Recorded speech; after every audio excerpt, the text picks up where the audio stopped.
Zwavhuḓi ri songo tenda uri ri tshile ri kha 48th floor. 48th floor ndi khou amba u tshila ni tshi ṱongela vhathu, ni songo ṱongela vhathu vho ni dumisaho.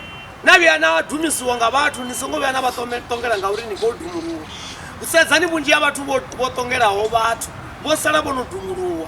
Ri khou amba uri kha vha ḓivhee kha ground floor vhutshiloni. Hezwi kha ground floor ndi musi vhone vha sa ṱongeli vhathu, ni tshi tshila fhethu hu re na vhathu, vhathu vha tshi kona u vha swikelela. Na ḓivhea kha 48th floor, vha tshi wa a vha khou wela kha dziṅwe dzi floor, vha khou wela basement, a hu na vhathu, vha ḓo wana zwimange kana goloi. Hezwi vha tshi vho humela ngeno kha ground floor, vha ḓo wana vhathu vha khou sea. Ndi tou dzhia thambo vha ḓihunga, thi a vho ngo ḓowela.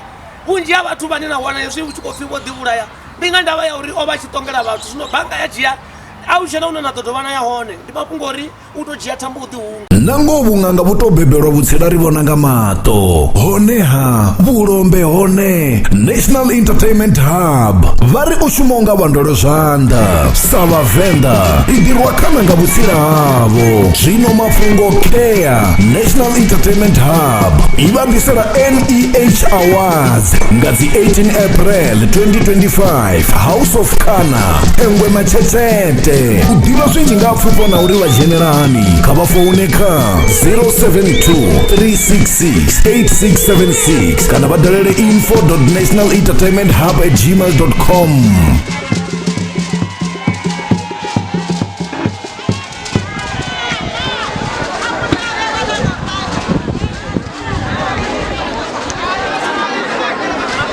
Arrobe. Nende. Sita dama.